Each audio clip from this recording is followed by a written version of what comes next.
Bonjour, je suis le docteur Jens-Cédric Hansen, je suis à l'origine neuropsychopharmacologue et je travaille sur les questions d'organisation et de pilotage de cellules de crise depuis 35 ans, en collaboration avec MINE-Nancy, l'INRS, l'Institut pour la maîtrise des risques et un certain nombre de sociétés savantes.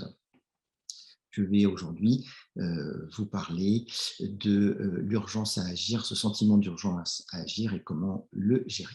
Comment gérer le sentiment d'urgence à agir lorsqu'on est décideur? Je vous propose d'aborder cette question avec une approche neuropsychopharmacologique, bien évidemment extrêmement vulgarisée. C'est un défi kafkaïen puisque le problème, c'est qu'une fois qu'on a acquis une règle et qu'on l'a comprise, c'est comment l'adapter à une situation donnée, comment faire l'adaptation locale. Et c'est la problématique à laquelle nous sommes tous confrontés, c'est-à-dire que nous savons comment faire a priori et mis au pied du mur, nous perdons nos moyens. Nous allons essayer de voir pourquoi et comment cela se passe dans notre cerveau et comment nous pouvons nous organiser pour faire face à cette situation.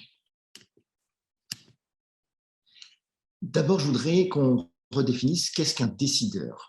Un décideur, c'est un des acteurs d'une situation de crise et de cellules de crise, puisqu'on peut voir qu'il y a bien d'autres personnes, l'expert, l'analyste, le conseiller, et enfin le décideur. Et ce décideur doit bien rester dans son rôle alors que la tentation est extrême de vouloir jouer les autres rôles. En fait, tous les membres de la cellule de crise, quelle que soit leur fonction, vont vouloir jouer tous les rôles. Et là encore, on va essayer de savoir pourquoi on a ce sentiment de devoir faire ce que l'autre pourrait faire, alors que si on se positionne correctement, eh bien, la fluidité de réaction de cette cellule de crise fonctionnera beaucoup mieux face à la situation à laquelle elle est confrontée. Autre point important, que signifie agir? Eh bien, c'est déployer son énergie, certes, mais c'est surtout transformer ce qui est, c'est-à-dire transformer la situation de crise à laquelle nous sommes confrontés, s'exprimer par des actes, c'est-à-dire participer à la communication sur cet événement, et exercer une influence, c'est-à-dire avoir la capacité à faire que l'interprétation que chacun fera de cet événement sera conforme à ce qu'on a essayé de faire et peut-être réussi à faire. En tout cas, il s'agit de produire un effet, un résultat, et c'est tout l'objet de la présentation, comme c'est aussi l'objet de l'ensemble de ce congrès, bien évidemment. 3 modalités en situation de crise pour le décideur, mais aussi pour les autres acteurs de la cellule de crise. Choisir de combattre, mais encore une fois, combattre, pourquoi? Qu'est-ce qui nous motive à combattre? Et est-ce que c'est un choix spontané, implicite, ou bien est-ce qu'on a pris le temps de poser cette question? De la même manière, on peut aussi ne rien faire, qui peut être extrêmement utile parce que ça permet de comprendre avant d'agir, mais on peut aussi être sidéré. Enfin, on peut choisir de fuir, mais fuir n'est pas non plus forcément négatif, puisqu'on peut, si on a commencé à fuir, se retourner et revenir en étant mieux préparé pour affronter encore une fois. À chaque fois, les grandes questions, c'est quelle est la doctrine que l'on va suivre, quelle stratégie, à l'aide de quelles ressources, avec quels moyens, parce que parfois, se poser la question des ressources, des moyens, des objectifs, des critères de succès va nous aider à choisir laquelle des 3 modalités est la plus pertinente. Mais en fait, qu'est-ce que le sentiment d'urgence dont on parle dans le titre de cette présentation? D'où vient-il? Que représente-t-il? Eh bien, c'est la coexistence de 2 sentiments, de 2 états distincts. L'état affectif lié au sentiment qui coexiste avec une connaissance intuitive, supposée bonne, mais on n'est pas toujours sûr qu'elle soit bonne, mais on la croit comme telle, avec un état situationnel qui nous contraint à faire des choix irréversibles, imminents, face à la perception d'un préjudice irréparable et imminent. Et donc, c'est la coexistence de ces 2 éléments, de ces 2 états, qui va conduire au sentiment d'urgence. Pourquoi ce sentiment d'urgence nous conduit à agir, nous pousse à agir? Alors là, on va rentrer dans la notion de stress en psychologie finalement et en neuropsychologie, puisqu'on va voir qu'il existe deux types de stress qui répondent au stimulus, quel que soit ce stimulus. N'oublions pas qu'il peut être positif ou négatif. Un peu d'information, c'est positif. Trop d'information, ça devient négatif. Donc, on voit bien que la nature du stimulus peut changer au cours de l'événement. En tout cas, pendant les 48 premières heures, en l'absence de repos, en l'absence de prise de distance, on est capable d'avoir un stress positif qui va nous permettre de choisir entre fuite, attente et affrontement qu'on vient de voir, et qui vont peut-être nous conduire à une ivresse du pouvoir quand on est au niveau stratégique ou à une euphorie de l'action lorsqu'on est au niveau tactique. Mais au-delà de 48 heures, si on n'y a pas pris garde, eh bien, le stress va devenir pathologique avec de nombreux désordres. Et ces désordres peuvent nous conduire dans la durée au fameux burn-out ou au karoshi. Le karoshi, c'est la mort-travail, c'est l'infarctus au travail que certains ont pu observer. Alors, il n'y a pas que ça, il y a aussi le fait que notre mode de fonctionnement cérébral, notre psyché, fonctionne selon 4 états métamotivationnels. Le mot est barbare, mais il est important à comprendre. Et parce ils vont diriger nos motivations sur le désir d'agir, le pouvoir d'agir, la légitimité et l'altérité, et que chacun de ces états a deux modalités de fonctionnement. Et ces deux modalités qui basculent l'un dans l'autre sans qu'on puisse s'en rendre compte. C'est-à-dire que je suis persuadé d'être une personne raisonnable qui fonctionne en mode télique, par exemple, c'est-à-dire que j'anticipe les choses, je réfléchis avant de prendre mes décisions, ça c'est mon mode de fonctionnement habituel.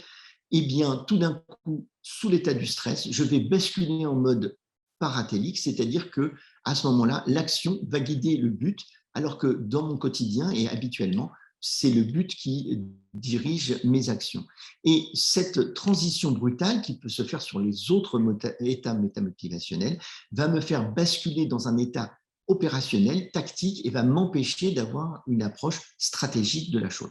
Si je suis un opérationnel, c'est parfait, c'est tout à fait conforme, mais si je suis un stratège, eh bien, il va falloir lutter contre cet état. Je ne peux pas m'empêcher d'y basculer, mais je peux me rendre compte que j'ai basculé dans cet état et suivre par l'entraînement des moyens de regagner l'état stratégique qui est celui que je veux. En gros, ça s'appelle l'état de lithos ou de l'épistémé, c'est-à-dire de savoir faire les choses, et ça n'est pas l'état de l'intuition, c'est l'état de la réflexion. Alors, pourquoi, et en deux mots, pourquoi gérer? Pourquoi s'occuper de cette urgence à agir et de la gérer? Alors déjà, on ne gère pas une crise, on la pilote. Parce que gérer, ça va nécessiter un contrôle qui n'est pas possible en situation de crise. En situation de crise, on doit s'adapter à la situation, au contexte, et on ne peut pas décider délibérément ce qu'on va faire, mais on fait ce que l'on pourra faire au mieux.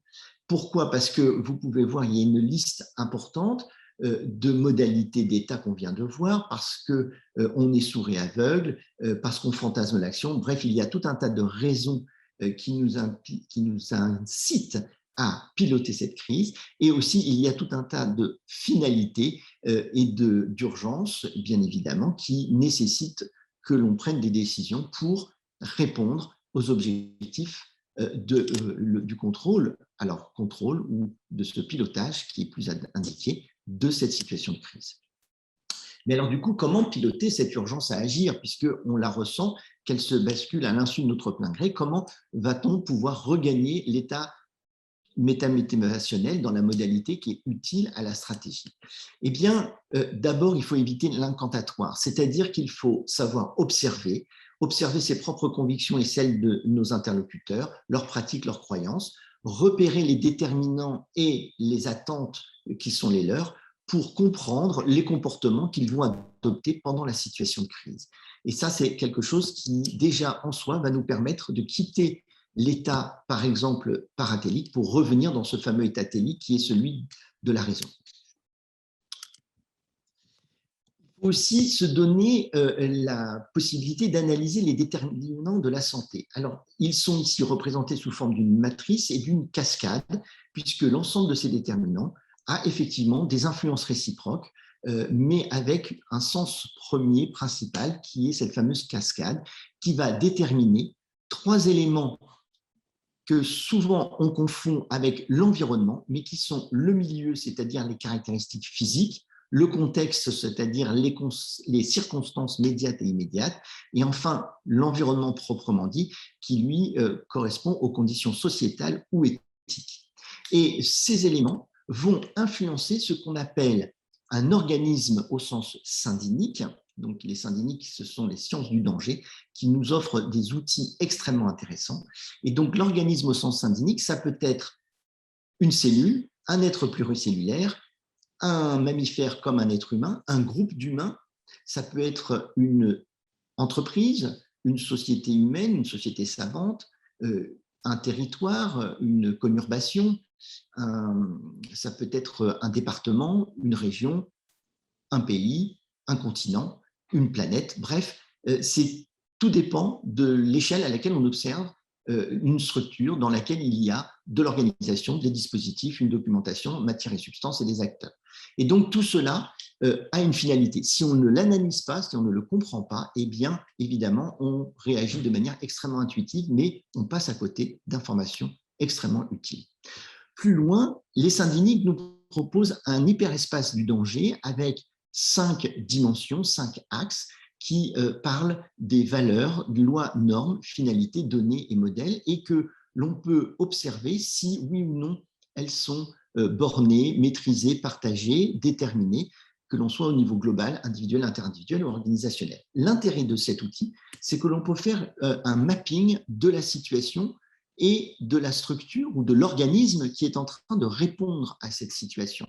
Et on peut voir que, par exemple, si on est sur les modèles dans l'axe épistémique, et bien qu'au niveau organisationnel, on peut constater, par exemple, dans le cas précis, qu'il est totalement indéterminé. Et si les modèles sont indéterminés, personne ne partage le même référentiel. Et donc, comment être sûr que lorsqu'on échange sur le même référentiel? Par évidence, on ne le sait pas. Donc là, on a tout de suite la capacité à transmettre les bonnes informations à l'ensemble des parties prenantes. Mais le mapping a aussi cette vertu de nous permettre d'identifier des dysfonctionnements, comme par exemple les lacunes, les disjonctions, les dégénérescences, les blocages. Et là encore, au lieu de dire ça ne fonctionne pas ou personne ne comprend, eh bien, on peut aller plus loin dans l'analyse et identifier les 4 dysfonctionnements que je vous propose là, et du coup, d'apporter des réponses beaucoup plus adaptées, beaucoup plus pertinentes. Enfin, il est important d'avoir un métamodèle doctrinal. Celui qui est proposé par 35 ans de recherche, c'est le métamodèle affronter, réguler, dépasser. Et on voit bien que chaque fois, l'affrontement avec la situation nécessite de bien clarifier les différents paramètres qui sont sous-jacents, comme pour réguler, comme pour dépasser.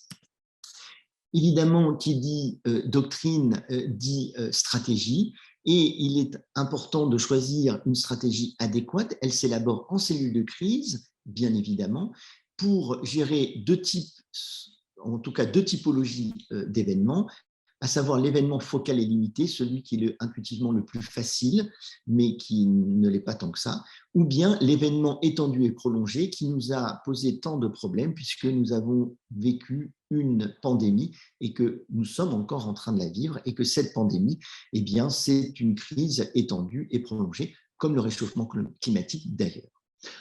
Et bien sûr, à chaque fois que l'on parle de stratégie, il faut bien identifier ce qui relève de la planification, de ce qui relève de la conduite.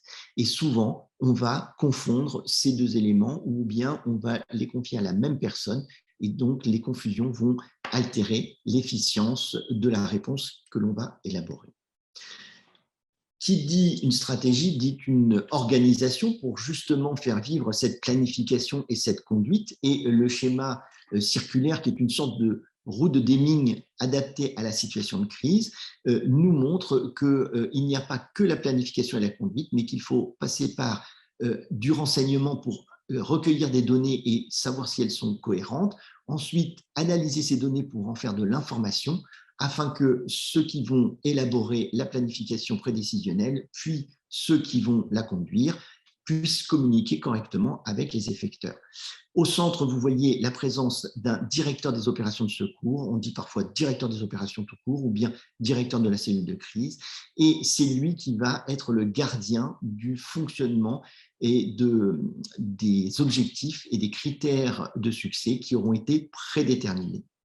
Ne pas oublier que c'est toujours quelque chose qui s'étend dans le temps et donc il est important qu'il y ait plusieurs équipes dans une cellule de crise pour se remplacer, pour pouvoir se reposer, manger, s'hydrater, parce que le cycle jour-nuit viendra heurter le fonctionnement et conduira, si on est négligent, à l'épuisement physiologique dont j'ai parlé tout à l'heure. Évidemment, cette méthodologie, il est important d'avoir aussi une méthodologie pour faire correctement fonctionner cette cellule de crise.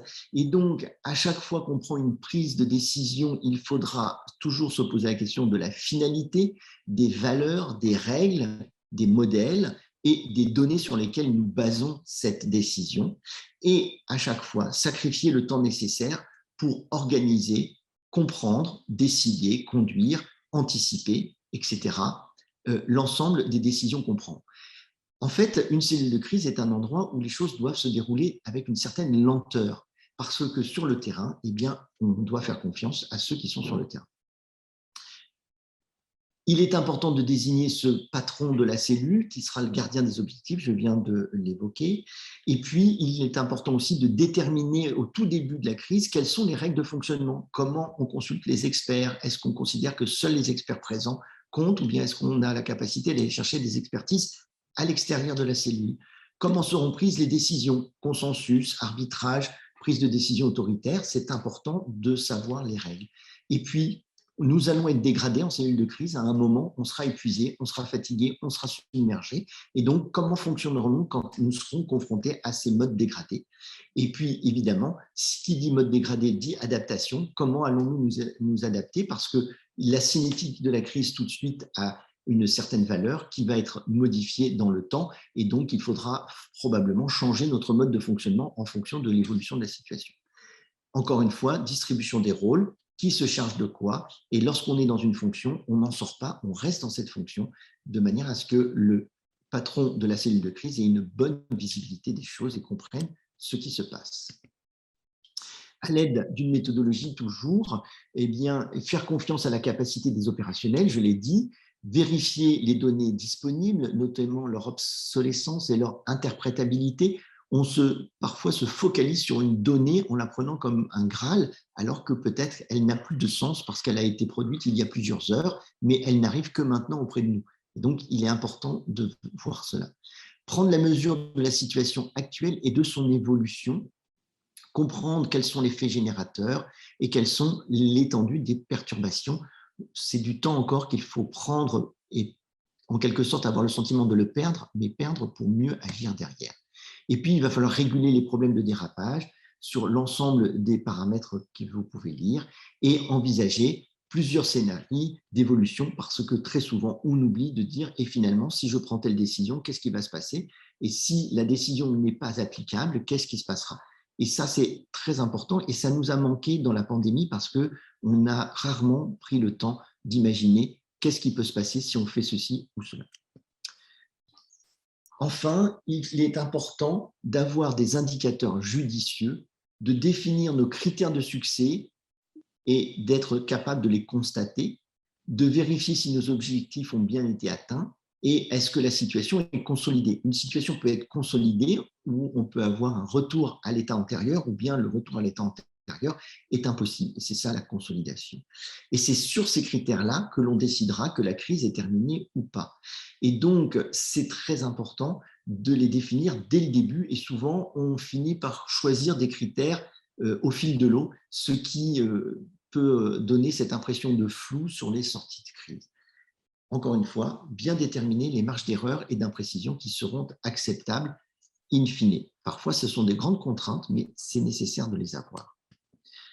Enfin, le tout dernier point, c'est qu'une cellule de crise n'est jamais isolée, elle est toujours en connexion, en interconnexion avec d'autres cellules de crise qui ont d'autres périmètres, d'autres compétences, et il faut se coordonner. Et souvent, on a tendance à vouloir se croire le centre du monde. Et donc, dans les simulations que nous pratiquons, dans les analyses de rétextes de situations de crise, on voit cette tendance à l'isolement qui n'est jamais que le fruit de son propre fonctionnement lorsqu'il n'a pas suivi les règles qui ont été et les préconisations qui ont été proposées pendant cette présentation. Si vous voulez aller plus loin, je vous propose 3 ouvrages extrêmement intéressants auxquels j'ai contribué, mais dont je ne suis pas le seul auteur, car il y a énormément d'intelligence partagée dans ces ouvrages, et je vous remercie de votre attention. Est-ce qu'il y a des exemples de rétextes où, certains auraient, piloté la crise de façon, exemplaire? Ou est-ce que ça n'existe J'en ai pas pas? connaissance. J'en ai pas connaissance, mais en même temps, vouloir une exemplarité dans le pilotage d'une crise, je crois que c'est un peu un leurre, c'est très incantatoire. On peut que se tromper et il ne faut pas avoir peur de se tromper. Il ne faut pas avoir peur d'être imparfait parce qu'on est dans un environnement incertain et rien ne dit que l'imperfection n'est pas source de créativité. Donc, je ne suis pas certain qu'il faille chercher. Il faut se donner des outils. J'essaye de ne pas donner de recettes au sens ou de normes. Je pense que la caractéristique, justement, et ce qui va différencier finalement quelque chose qui est plutôt de l'ordre de l'accident par rapport à quelque chose qui est de l'ordre de la crise catastrophe, c'est que dans l'accident, on peut appliquer des préconisations standards et ça va se résoudre. Et d'ailleurs, c'est le terme gestion qui me gêne toujours dans gestion de crise parce que ça sous-entend qu'on va appliquer des réserves, des recettes, des protocoles, des procédures et que tout va retourner à l'état antérieur. Donc ça marche dans certaines situations, mais pas toujours. Et ce qui va caractériser la crise et la catastrophe, c'est la nécessité de réinventer, de faire de l'action, de quelque part utiliser tout ce qu'on a acquis antérieurement, mais pour le réinjecter dans un nouveau, dans une nouvelle adaptation à une situation. Encore une fois, on va être dans le pilotage, comme un peu à bord d'un navire qui affronte la tempête. On a tout le matériel à bord, mais il va falloir faire avec et on ne pourra pas imposer sa volonté à l'événement. On sera obligé de s'adapter à l'événement. Donc, il n'y a pas de normes par rapport à ça. Il n'y a que des méthodes qui permettent de s'adapter. Et c'est un petit peu, D'accord. je pense, ce qu'il faut avoir en tête et non pas dans la toute-puissance, être dans le sentiment de toute-puissance. Donc il faut improviser, s'adapter, tout en ayant quand même, bien fait attention à appliquer la méthode préconisée Oui, pour, piloter, l'événement, piloter la crise. oui, alors il y a une image qui a été utilisée, que j'utilise parfois aussi au colloque de l'IRSN de cette semaine, et c'était l'image de l'orchestre, capacité à l'orchestre d'improviser, de faire un jam. Et en fait, pour pouvoir faire de l'improvisation, il faut maîtriser ses instruments et il faut se connaître les uns les autres, avoir une sorte d'intimité professionnelle en quelque sorte, qui va permettre de savoir que si on commence dans une direction, eh bien l'autre va nous suivre et va aller à l'unisson, ou en tout cas va aller en harmonie et en résonance avec ce qu'on propose. Et c'est un petit peu effectivement quelque chose qui est de cet ordre-là. Donc si on n'a pas fait des gammes, si on ne s'est pas entraîné avant, ben, évidemment que ça va être très difficile d'improviser une session d'impro de qualité. Si on fait ça régulièrement, si on s'entraîne régulièrement à improviser, ben, on va avoir une fluidité et une qualité.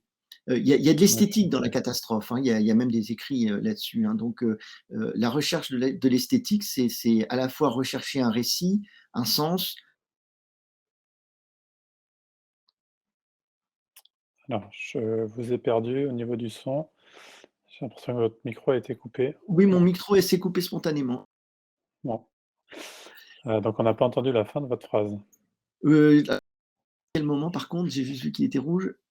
Je suis désolé, j'ai Donc perdu le fil. j'étais dans le fait je vais reprendre, dans le fait d'être dans l'improvisation, c'est si on sait bien entraîné qu'on va pouvoir chercher. Je parlais de l'esthétique de la catastrophe, l'esthétique. la recherche du sens et de la comment dire, oui, de la recherche du sens dans l'événement qui se passe. Et parfois, on est un petit peu, on veut imposer un sens, alors que c'est intéressant d'essayer de se laisser guider. Encore une fois, dans la notion d'improvisation. D'accord et la méthodologie dont vous parlez, dans votre, présentation, est-ce qu'elle est, présentée dans un document, notamment dans les documents que vous avez fait Oui, apparaître à la fin? oui, dans les 3 livres, il y a différents éléments qui relèvent de cela, absolument. Et D'accord, après, vous avez les écrits sur. Alors, il y a alors, l'ISCC n'existe plus, mais il y a eu pendant 3 ans un séminaire à l'ISCC et qui est archivé sur Internet, hein, où on peut avoir accès. C'était avec Jacques Perriot. Et donc, on peut retrouver pas mal d'informations. Il y a des cours à l'université Sangor, des cours à l'université de Lorraine à Mine-Nancy, entre autres, à l'Institut Fayol aussi, à l'IAE de Lille.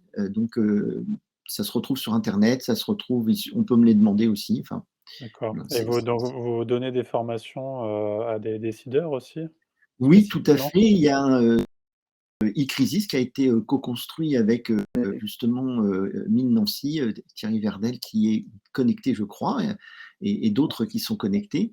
Et on forme justement au fonctionnement à l'interaction des cellules de crise avec d'autres cellules de crise, et on forme à l'expérience, le ressenti de ces états métamotivationnels et de ce changement de comportement, ce qui permet de mieux comprendre comment prendre des décisions en milieu incertain et stressant. Donc, on fait ça tous les ans.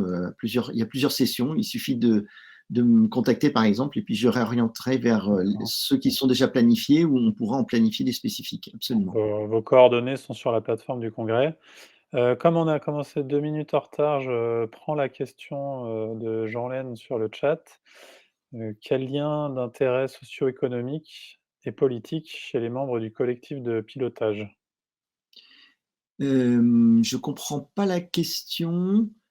C'est-à-dire le pilotage dans la cellule de crise, c'est ça? J'imagine, oui. Bah, ça va dépendre de la composition de la cellule de crise. Quand vous avez une cellule de crise d'entreprise, ils sont tous dans l'entreprise, donc ils ont tous un lien, évidemment. Quand vous êtes dans une cellule préfectorale ou une cellule de zone ou d'ARS, ben, vous avez des administratifs pour la plupart du temps, avec des experts. Et donc là, ils ont tous fait une déclaration de lien d'intérêt, et il y a conflit ou pas, mais sont censés avoir été gérés antérieurement à leur inclusion, à leur capacité à être mobilisés dans la cellule de crise. Je ne sais pas si je réponds à la question, parce que je ne suis pas sûr de l'avoir bien comprise. Mais... D'accord, bah, écoutez, merci en tout cas pour votre, réponse, pour vos réponses et votre, présentation.